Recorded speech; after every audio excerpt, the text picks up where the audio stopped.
So this message here, based on your last 500 ratings, right? We will exclude certain ratings from your average, for example, from riders who frequently give low ratings and for reasons outside of your control, such as traffic. Now, does this message below fall into that bracket? Now, riders, passengers, straight up talking to you here, right?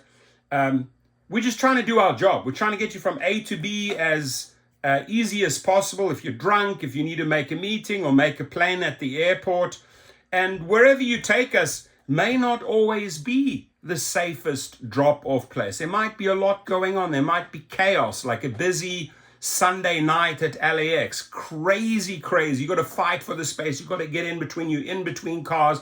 And who knows, like, people just complain. You get them all the time. They just file complaints. They just love complaining, right? And you get this recent feedback, unsafe drop-off. Have you as a driver received this before? Unsafe drop-off, right? It is not our goal to create an unsafe drop-off. It is the circumstances that we go into that may create that, and usually they're out of our control.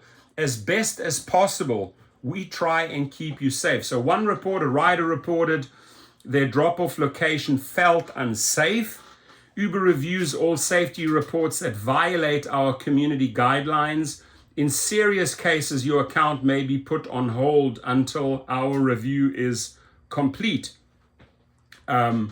Recent feedback, another one, not polite, one report. So maybe, I don't think this individual could have filed 2 complaints, can they? Right, maybe back to back. Maybe this is a bad driver, we don't know.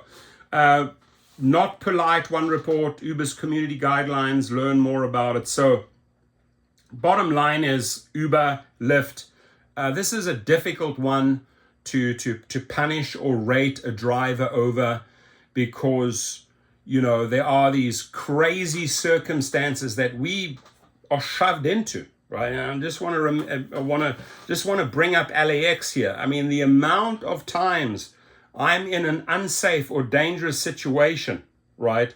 And I can try to my very best keep the rider, the passenger, as safe as possible. Excuse me, be careful when you exit. There's cars coming close by. They do this, right? We try and educate them as best as possible that nothing happens. You don't want somebody to get driven over or smashed into or killed or paralyzed, who knows, right?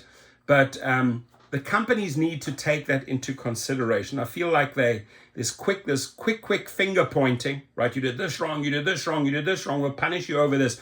And the reason why they use that type of language, right, is to try and keep you down, right? They try and keep you down, that you're like, oh, I got to do better. I got to perform better.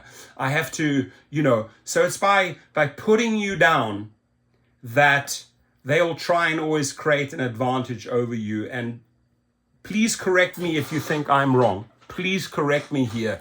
But the psychology behind their messages is always set up in a way, is always worded in a way to extract more from you. You're not good enough, do more. You're not good enough, drive more. You haven't made us enough money, bring more money, right? This is all it's about, ladies and gentlemen. So I am not a fan of this type of bullshit and this type of wording. It pisses drivers off, Darryl Khosrowshahi. It pisses drivers off.